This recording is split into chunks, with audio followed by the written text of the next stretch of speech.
Thank you so much for joining us today.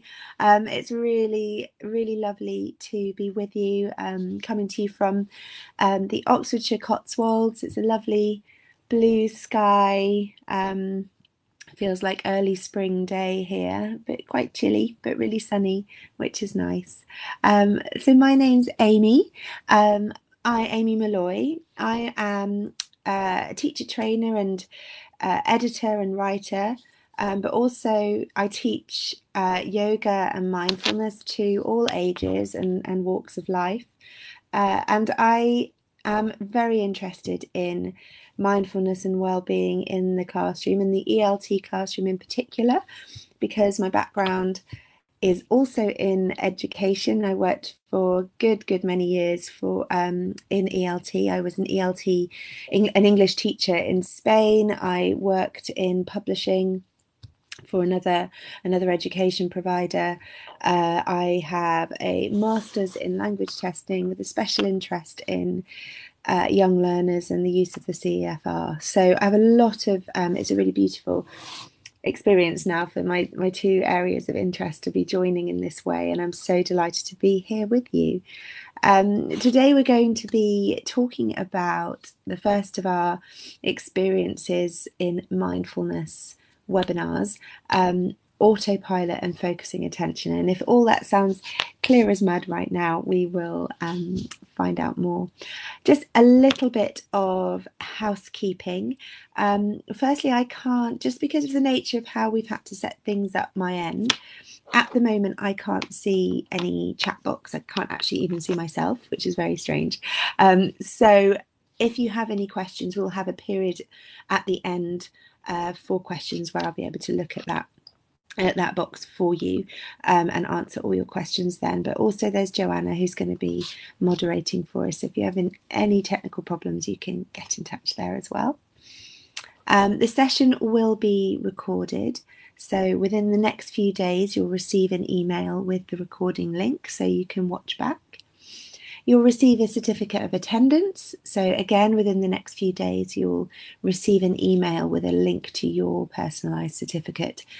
And as we've said, any questions, please just share them via the chat box at the end of the session during our question time.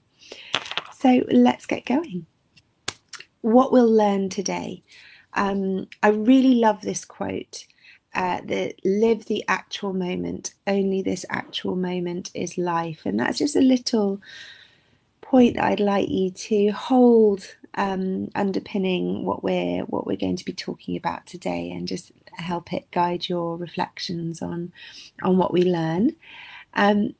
We'll be looking at what actually is mindfulness, why it's important for the ELT classroom, as well as what key skills are involved in mindfulness. So what's the pathway?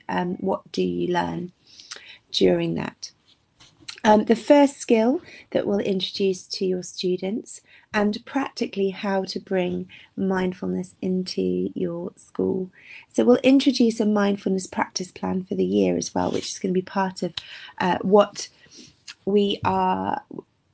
The whole mindfulness campaign is almost taking you through the different stages of what you might want to teach your students in the classroom, and as they practice mindfulness more, some of the insights and reflections they might have, and how to support them with that. So we'll be introducing the first part of a mindfulness practice plan as well.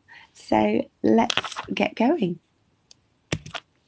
So first things first, all about mindfulness and why it is important. So let's ask, what is mindfulness? Would you say that this picture represents mindfulness in its essence? They've got their robes on. One lady seems to be sitting on a stick. They seem very serene. They may likely be meditating. That's what it looks like from the outside, but unless we're in somebody's head, we don't know actually what they're focusing on or what they're aware of. And that's something to be to hold on to there as a point. And the fact is, yes, for their tradition or potentially religion. And as I would like to state and will reiterate throughout, this is what we're looking at here is very much a secular practice, but it does have some some place in religious practices as well. So there may be a religious element to what they're doing. But in essence, we don't need to be sitting in robes on a stick to practice mindfulness. And we're going to find out why. Because we're going to have a go. That's how we're going to find out why. And I doubt any of you are sitting like this right now. If you are, brilliant. That's great. Very appropriate. If not, that's more expected. May just be sitting, I'm just here in my study, and in normal clothes on a chair, and you'll be wherever you are and you're going about your daily life. And that's the whole point of what we're trying to convey this year, is that mindfulness can take place anywhere. You don't need special equipment to do it. Okay, so let's have a go. If you feel comfortable to do so, please do have a go and join in, but completely respect that it might not be for everyone to try. So also feel free just to watch and maybe make some notes or learn another way. If you feel comfortable to do so and you feel safe to do so, I'd like to invite you to close your eyes. Otherwise, you could just take a soft gaze down at whatever's in front of you, at the floor, at your lap. If you're commuting at the moment, if you've got you're watching on your phone, maybe with headphones, then either have a go when you're recording on the recording later, or maybe you could just find a moment to stop somewhere safe and quiet. So just finding a place where you feel nice and still and comfortable. Have a little wriggle around, seeing if you can sit up tall, but also comfortably, so finding that nice balance. And with the eyes resting closed or softly focused, start to grow aware of your feet resting against the floor and the contact that they're making. And just noticing your legs resting against the chair, maybe if you're sitting down. Maybe your back is resting against the back of a chair. Maybe you notice your clothes and the contact they're making with your skin. And then growing aware of what sounds you can notice around you in the room or outside. And just seeing if you can just simply grow aware of these sounds without needing to dive into them or follow off or try and change them in any way. Just allow them to be in your awareness, in your consciousness, just coming and going in their own time. And then allow your attention to rest upon the sensation of the breath going in and out of the nose.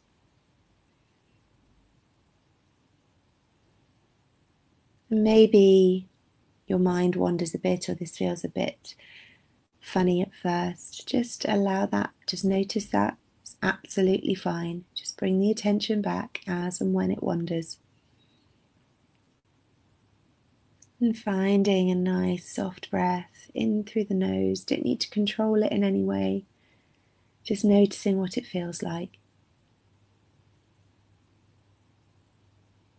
And out.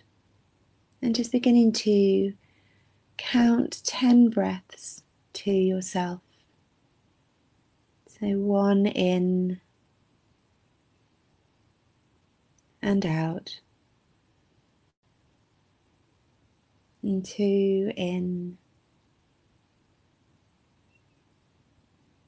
and out. And just continuing like this in your own time up to 10. Maybe noticing what the breath looks like or feels like, as if you've never seen the breath before.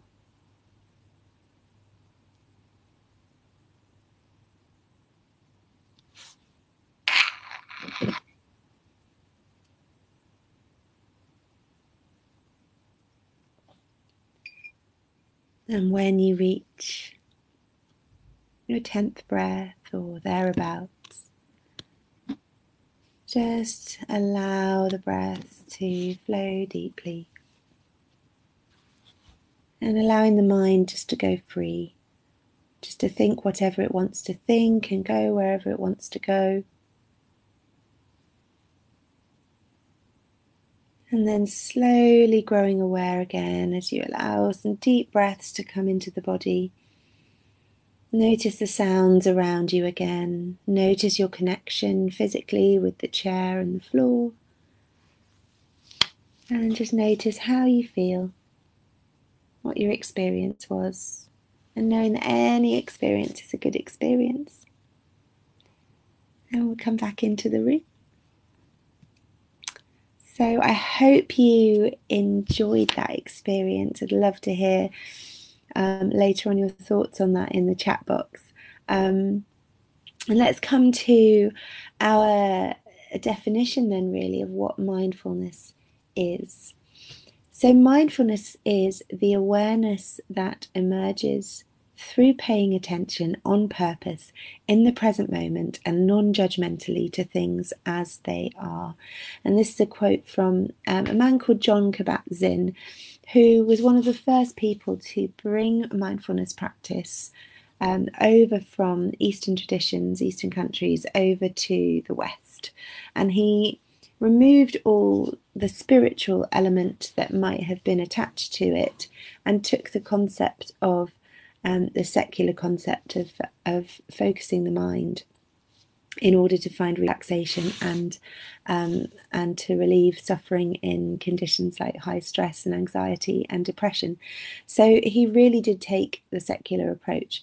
So he's very well, very often quoted, very widely read, widely listened to, but there are lots of people out there with very interesting thoughts on just this topic. But this is one of the definitions that tends to get used a lot. The thing that I find really interesting about it is that what we're pulling out here is that mindfulness is the awareness that emerges through paying attention on purpose and so on.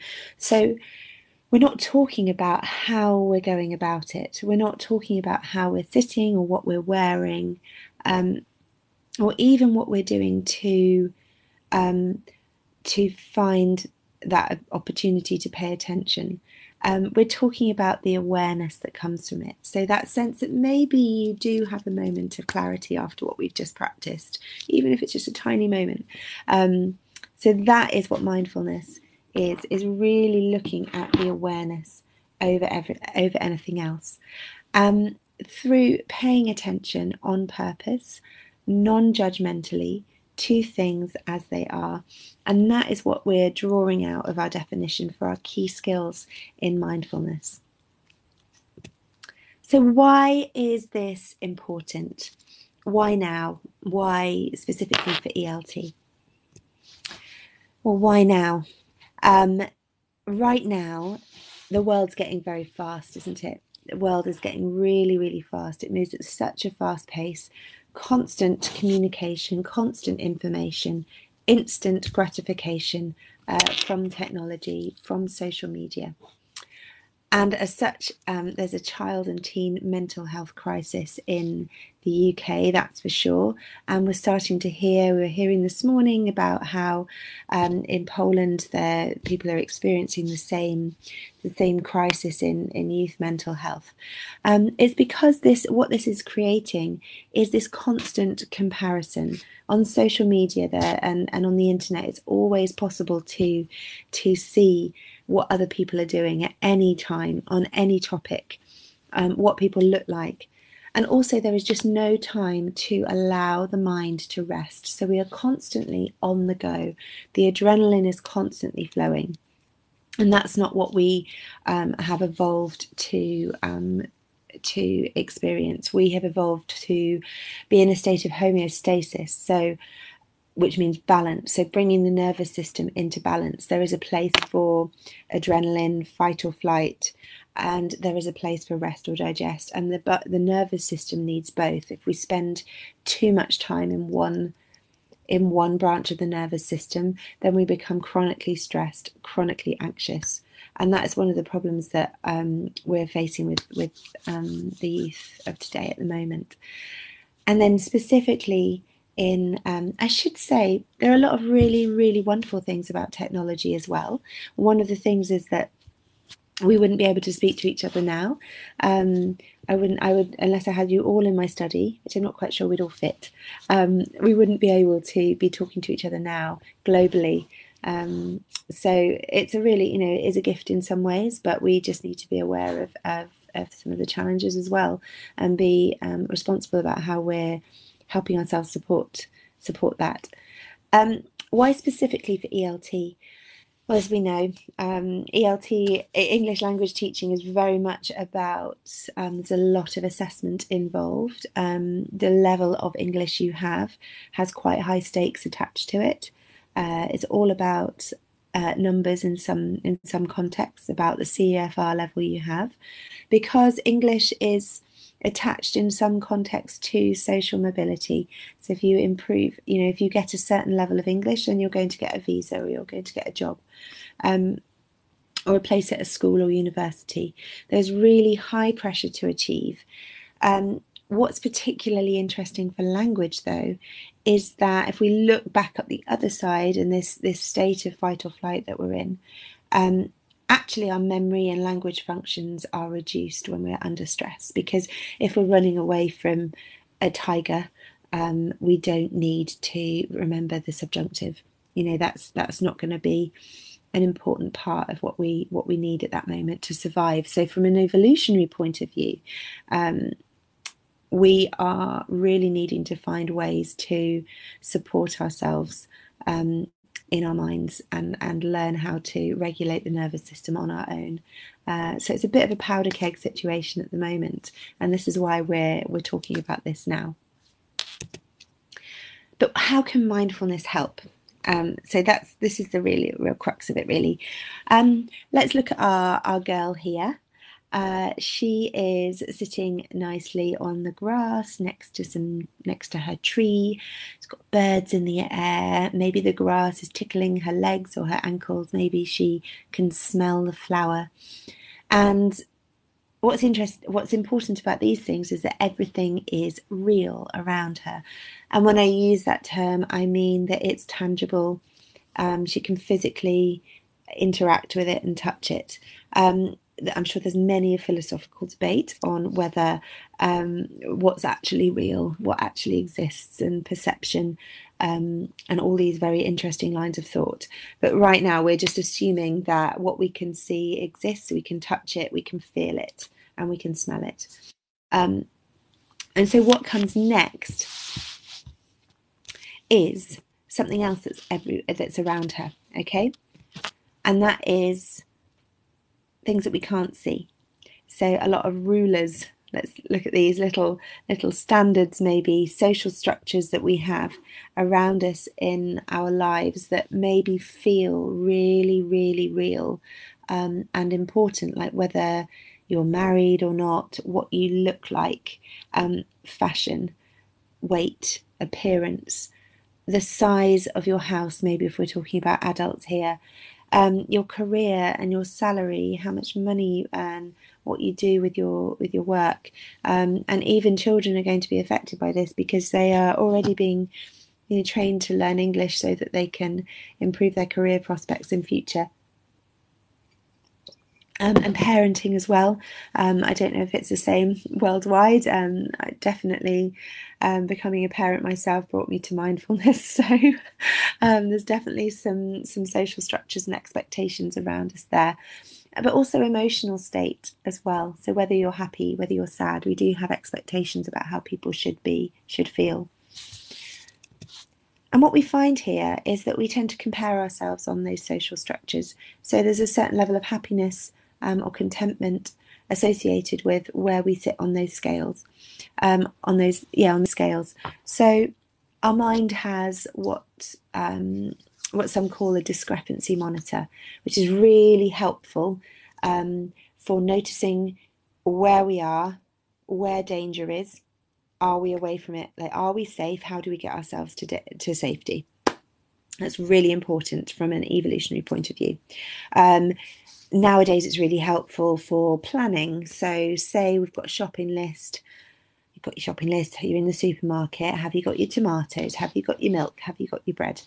So you'll go round and you'll check it off and you'll compare until there's no discrepancy anymore. But it gets a bit complicated when it starts to be emotional comparison, emotional discrepancy. So why aren't I feeling happy? Or why don't I look like that girl on Instagram? Why don't I look like all the people around me? Anything like this. Why isn't my house a mansion? So it's really when that starts to create suffering in the mind, based on things that aren't real, that's where we get into a bit of a pickle. But why does comparison equal stress? Okay, so this is where I'm going to take you on a little trip back to the Stone Age. So about 70,000 years ago, thereabouts, we could only experience what actually existed in front of us. So we've got Dave, our caveman here, and our one-eyed lion. Don't know how he's lost an eye, but he has. So apparently this should be a saber-toothed tiger. So just if we're being completely historically accurate, so just draw some teeth on him in your mind and a few stripes and remove his mane and we're good. So for now, he's our generic predator and he's attacking. He doesn't look very scary, does he? He's attacking Dave in his cave and he's going to give him a bop on the head. Survival on the fittest. The threat is there in front of him. His body fills with adrenaline and cortisol and is ready to fight, or he could run away. So his body could run away from that threat. So fight or flee, or they could freeze and play dead, which is another response of our sympathetic nervous system, the fight or flight response. So what's important here is that threats to survival were physical at this point. Okay, so if it wasn't in front of us, we didn't really think about it. Our body didn't respond in any way to it. But then, a relatively short period of time in evolutionary terms, we evolved to, it's believed, to think, to plan, and to collectively believe in non-physical things. So we could all believe in the same imaginary thing together. There's a reference at the top there to a book which I find absolutely fascinating and I'd really recommend a good old read of that. It reads like a thriller, like a whodunit, but it's called Sapiens, A Brief History of Humankind. So it's quite a thick one, but it's really great text. So if you want to have a look at that and you're interested in this kind of argument, then it's a really good read. So what it's realised is that actually around about this time we evolved to respond to both physical and imagined threats. So our nervous system would respond to an imagined perceived threat in the same way, exactly the same way as it would to a physical threat in front of us. So it's obviously from an evolutionary point of view, this was brilliant because if there was a predator down by the waterhole or outside the camp, people could, or the village, people could say or communicate about this to others in the community, and they wouldn't be, or others in the tribe, and there wouldn't be, their nervous system would keep them away from that area because they would experience fear at the thought of the predator as well. So that is where something becomes really important in safety. But when we start talking about what we've been talking about here this morning about fear of not being good enough, then it's less helpful. Because no social link meant no food. So, for example, if we could start collectively believing in social structures, then we would have ended up with a whole group of people who would work out that somebody, whether they fitted or not in the tribe for whatever reason, whatever the social structures and norms were at the time, and they would have been very primitive, But we started to get this sense of if you don't fit in, you're not part of the pack. If you're isolated from a pack, then you're in danger, because not only could you be picked off by a predator, but also you wouldn't get a share of the food or the shelter or the protection. So it was really, actually, what we can see here is that not fitting in with a social structure actually translated to a physical threat in the mind and in the body. And so if we translate this over now to English and assessment, this idea of not meeting the standard means no job or no school place. So we can kind of see how that same anxiety might start to creep in, even though we're not talking about a lion, but our body and our mind think that we are. Okay? So how can mindfulness help? Well, mindfulness helps us recognize what is a real threat and what is perceived. So we see things as they are. Okay, which we come back to our definition. But it also helps regulate the nervous system in response to a perceived threat. So we get less stressed about what we see when we are focusing on that, when we are looking at things as they are. I mean, there's not always going to be pleasant things happening. So if we are in a situation which feels like it might be stressful and we start to notice that and we actually look at it, mindfulness teaches us to sit with things that feel less comfortable as well. It regulates the nervous system in response to perceived threat, and that's a process that happens over time with consistent practice, and we'll learn more about that and why that is coming up. So specifically for younger children, well, quite simply, the younger the brain, the easier it is to train it into healthy habits, because everything's still growing and we can change our brain matter at any time.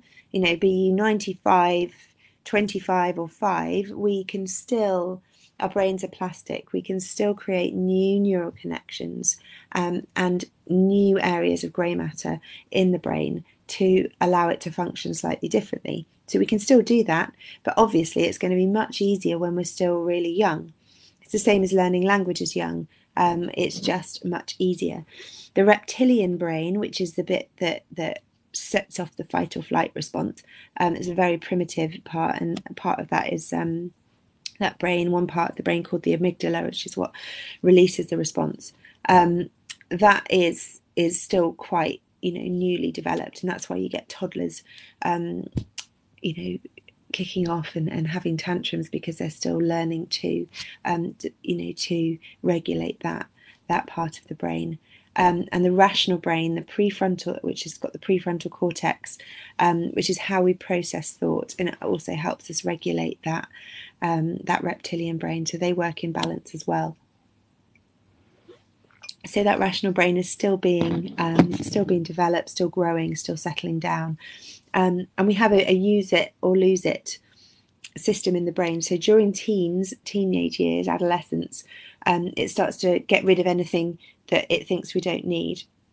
So from preteen and childhood, it starts growing loads and loads and loads of branches and developing lots and lots of abilities and trying to work out what we're going to need, and then it starts shredding off what we don't need as we come into adulthood, so that we have this streamlined brain that's fit for purpose, really. So it kind of gives you everything and says, right, what do we need? Okay, you're not using that, you're not using that, you're not using that, we'll get rid of that.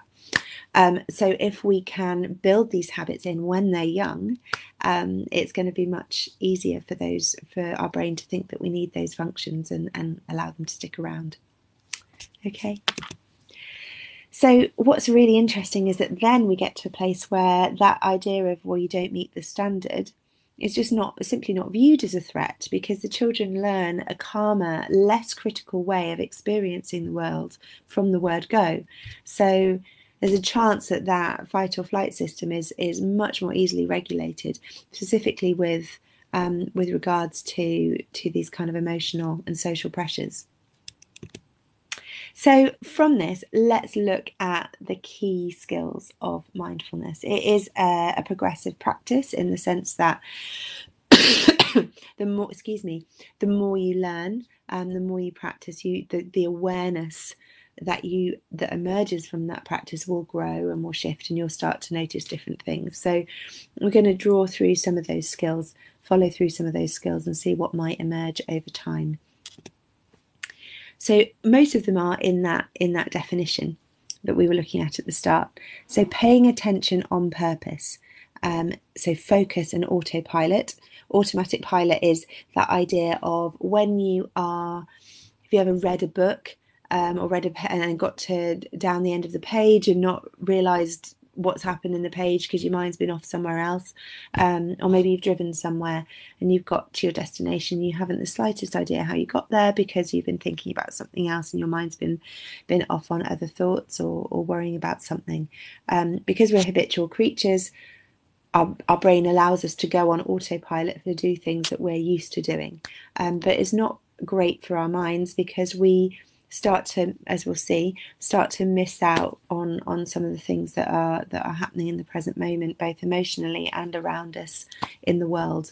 So today we're looking at how paying attention on purpose can shift us out of autopilot.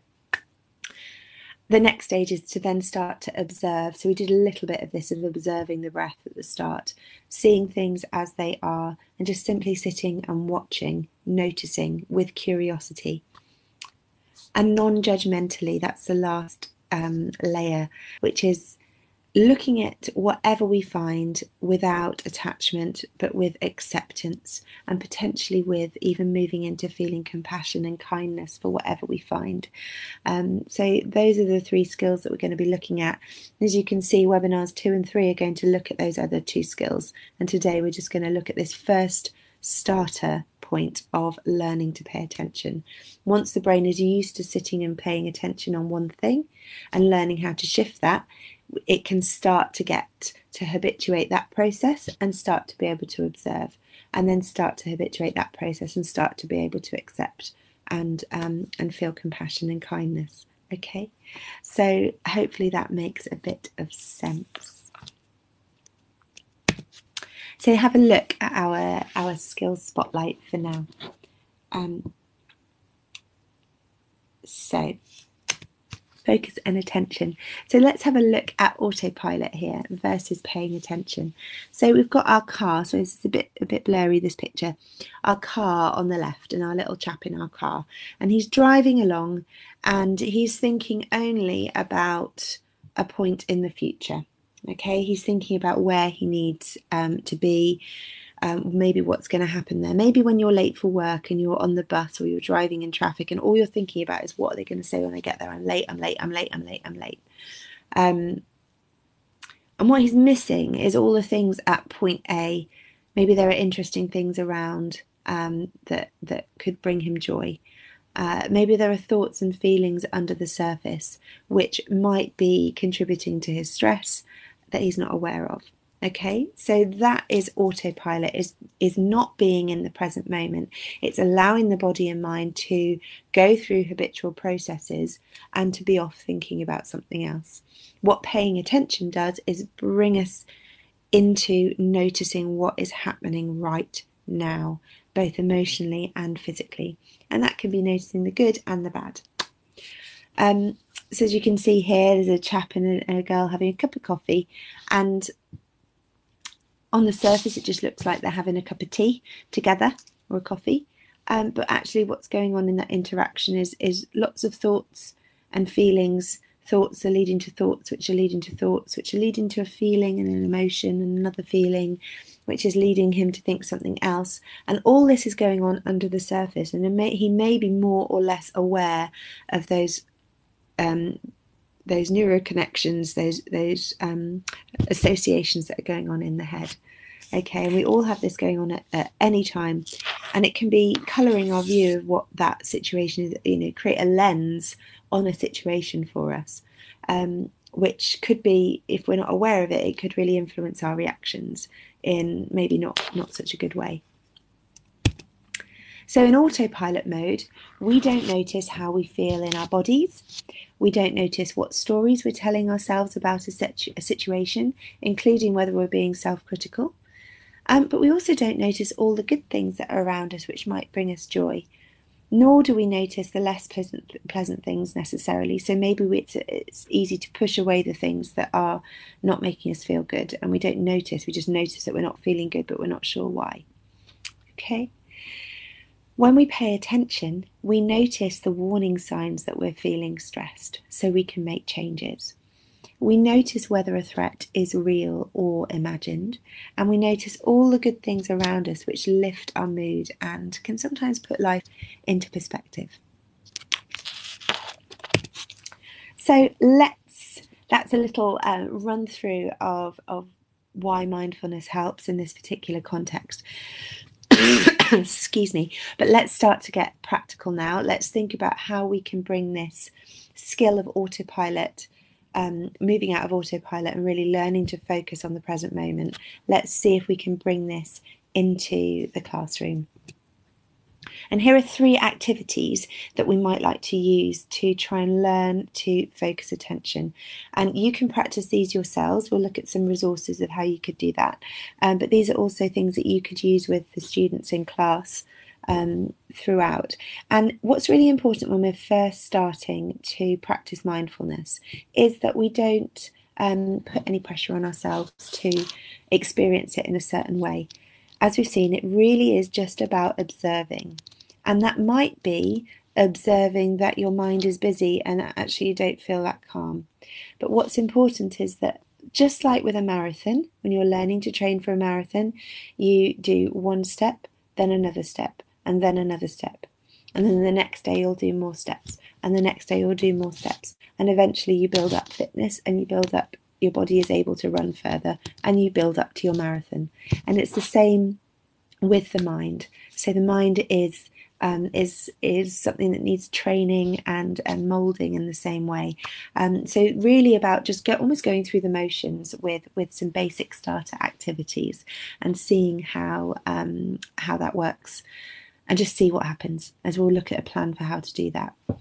So the body scan is a really nice one to start with, because it's something that we all have, and it really is starting with the physical. So all that is just scanning down in your mind and just noticing the different bits of the body, kind of a head, shoulders, knees and toes approach, but maybe a few other bits on the way down, and focusing on each part in turn and just noticing what's going on there. Okay, so sometimes you might find that you're over like this, and actually taking a body scan, you can just realize, well, actually I'm not going to feel very happy if I'm like this, because that's how I fight off a tiger. Actually maybe I need to open up and be open and tell my body that I'm safe and I can have a better posture. So that's where a body scan can be really helpful, is just allowing us to focus attention on what's happening right now in our bodies. But it also gets the mind practicing focusing on one thing and then shifting to something else, and then with purpose, focused attention, consciously moving the mind from point to point. So let's have a little go now and we'll just try that out, okay? So wherever you are, just close your eyes for a moment if you feel comfortable to do so. Or you can just take a soft gaze looking down at the floor if you feel uncomfortable closing the eyes for whatever reason. And just starting to take some deep breaths in and out.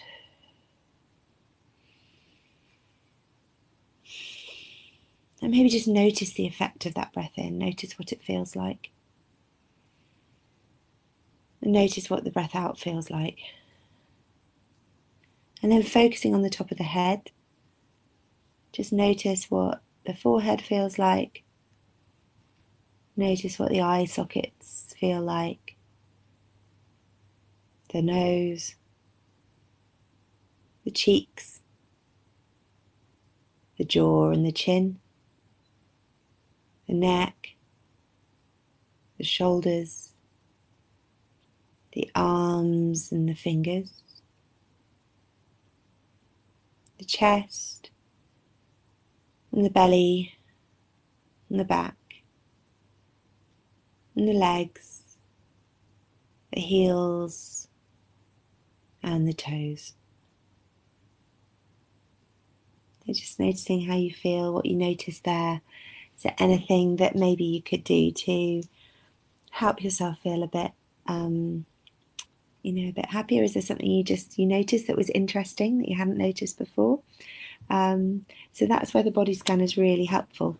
Mindful eating is another brilliant one, and if you're using this with students, maybe you could bring this into a class about food and vocabulary, and that's about exploring eating a piece of food really slowly. So maybe a piece of fruit, like an apple or a grape, and you start by, imagine my pen is a piece of food, just exploring it with sight, just looking at it, noticing how the light plays with it. And then closing the eyes and noticing how it feels to the touch. And imagining you've never seen or eaten this object before. So really applying a beginner's mind to the process. So as if you're a child, if they are children, it's much easier. But even as if they're a baby, just the idea of seeing something for the first time, being curious. And then you start to bring it to the nose slowly, start to smell, assuming this is food, not a pen. And yeah, definitely assume it's food, not a pen. Then starting to taste it, and take a bite, hold it in the mouth, notice the flavours, and then swallow, and then begin again just eating that piece of fruit nice and slowly and mindfully, and just noticing the detail that you pick up by doing that, and just slowing down, really noticing. That's a beautiful, beautiful activity to do. And counting the breath is really easy as well. That's something that we did at the start. So just allowing the students to sit and count in for one and out for one, and then count their second breath in and out, and the third breath.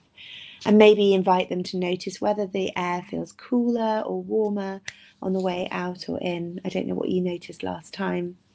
So really starting to notice that, and you can just allow them to take, say, 10 breaths at first, and just 10 breaths could make a huge difference.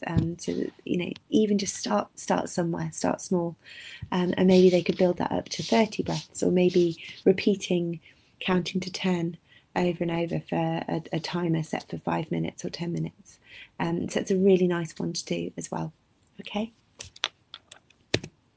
So how, let's go back to this one.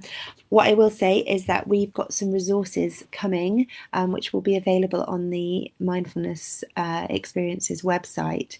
So there'll be a few lesson plans with how to perhaps bring some of these activities into a classroom. So we'll see more about that, and some recordings as well of those types of meditation that you could try with your students.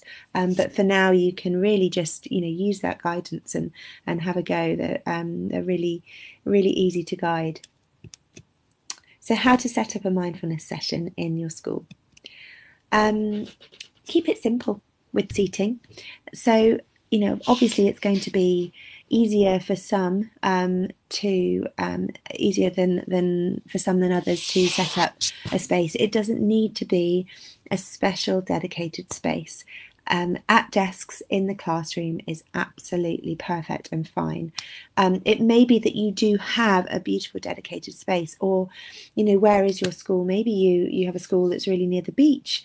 Maybe you have a school that's got a lovely meadow out the back, or so you never know where you are and what spaces might occur to you.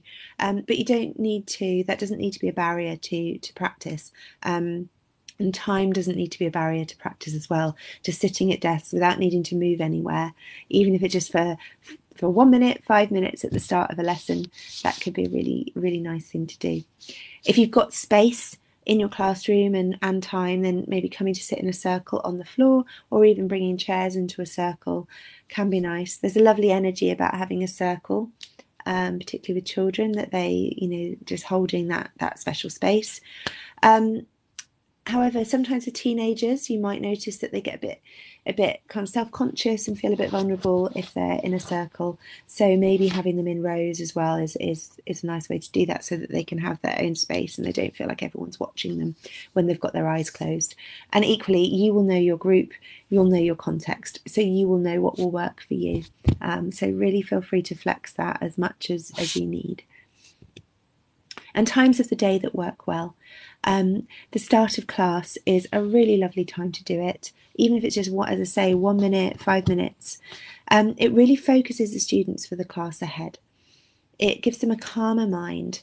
And interestingly, as we were talking about at the start, it gives better memory and language receptivity. So whilst there may be, curriculum full of content that needs to get taught, if it's all bam, bam, bam, bam, bam, and they're stressed and constantly on the go, then their brain is not going to take that language in anyway, and the language output that they provide in productive work is not going to be great either. So that's why it can really be beneficial and more productive to spend a bit of time just focusing the mind, calming the mind down at the start of the lesson. I should say as well, a really interesting point is that whilst the goal of mindfulness is not to find calm and relaxation, it is a really helpful byproduct. The goal of mindfulness is to have an awareness which brings clarity to the mind and acceptance, and the byproduct of that is often we feel more relaxed, because quite often what's making us feel stressed, as we said, is thoughts and connections and associations that are going on in the mind. So the stuff that isn't real might be what's making us feel more stressed. So that's why we feel a bit more relaxed. And also, if you are doing breath practices like the counting the breath, then if we lengthen, the breath will naturally slow down as you do that, and a longer, slower breath will tell the body that you're safe. Because if you think you're running away from a tiger, you're not going to have time to breathe fully. So if you are actually breathing fully, your chest open, you're not going to have the nervous system will assume that it's safe, and your brain and your body will naturally calm down as well. Will kick into that rest and digest state. So another option as well is our integrated activities and CLIL, which we've just been talking about. So maybe combining syllabus content with well-being. So we're going to have a lesson plan on parts of the body, and then doing a body scan recording, and then looking at how we feel afterwards. And there's lots of other ways that you could include that. A lunchtime club could be really nice as well. It cultivates a whole school culture of well-being, and if you've no syllabus pressure, then you've probably got a bit more time to dedicate to that as well. You may find that it depends on the context of your school, how you introduce this to parents, how you introduce this to other teachers. You'll know the context. If there is some objection to mindfulness, particularly maybe if you're in a very religious context or spiritually led theological context, then you might find that maybe there's resistance. As with anything, I will reiterate that we are talking solely about a secular practice here. It's about the neuroscience, it's about breath work and working with the nervous system. It's like gym for the mind. Okay, we're not talking about a religious or spiritual practice here. However, sometimes the word mindfulness has connotations, as with anything. When you give it a label, when it becomes popular, it has connotations. People will have had their ideas about it. So either you could really explain the benefits to parents and say, they were doing this to focus the mind, to calm down stress, to create a better productive landscape in our children's minds for learning and performing in their academic subjects.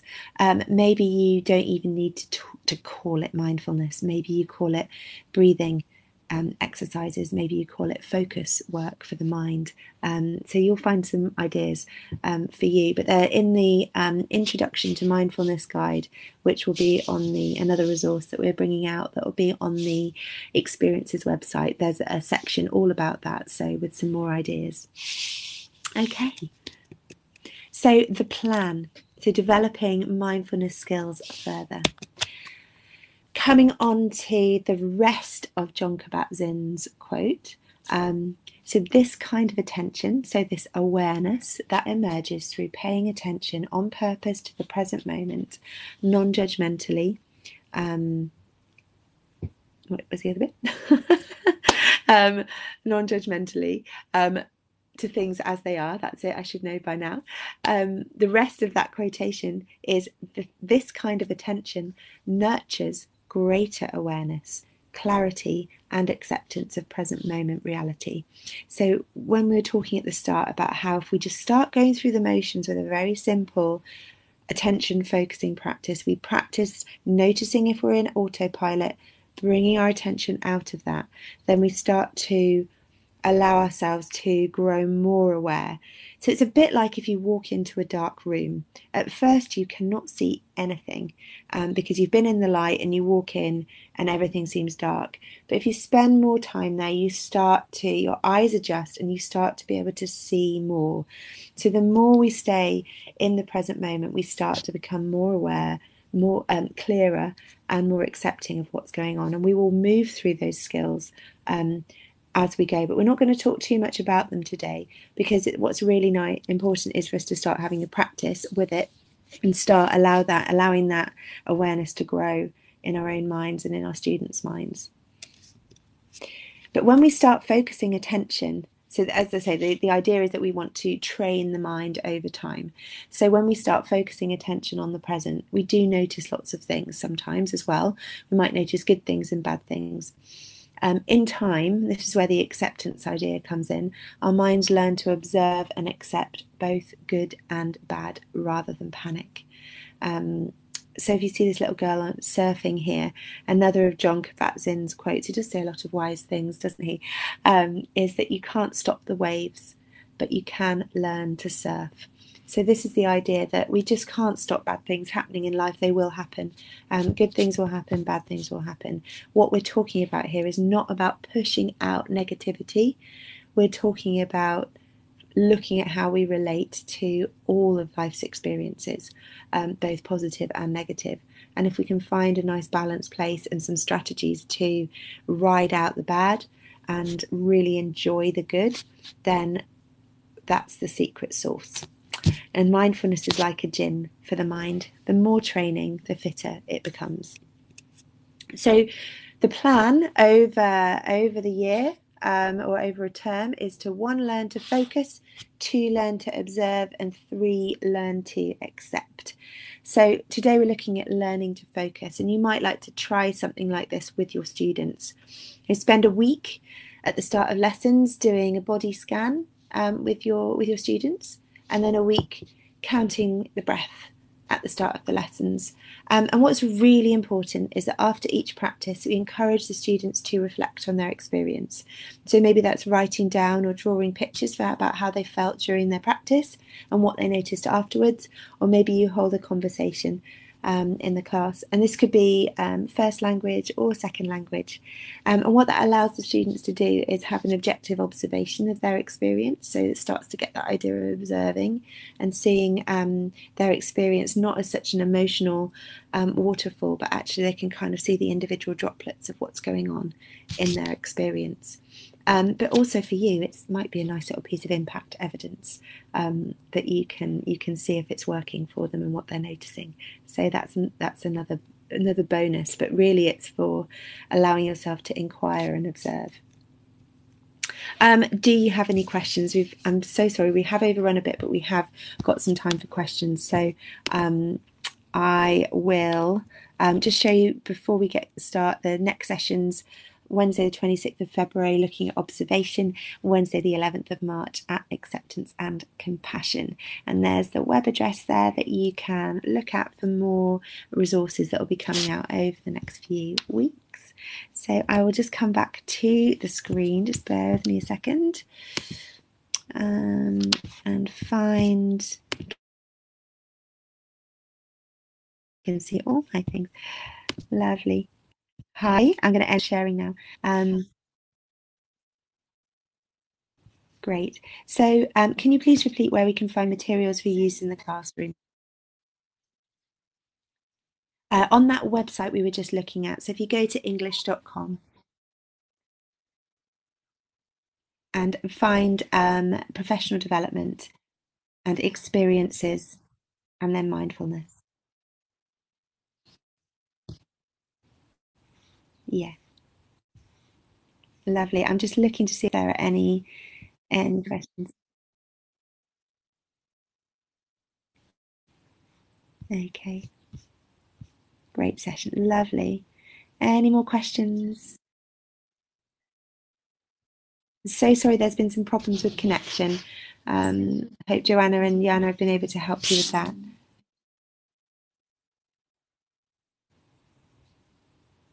Okay, good. Lovely. Well, thank you for all your kind comments. Hopefully, we've covered all our questions. And please do join us for the next webinars coming up. Next one's on the 26th of February. Yes, Joanna's just put a link to the podcast we've done there as well, which has got a lot more information. Okay. Do take care, everybody. And we'll say bye now. Bye bye.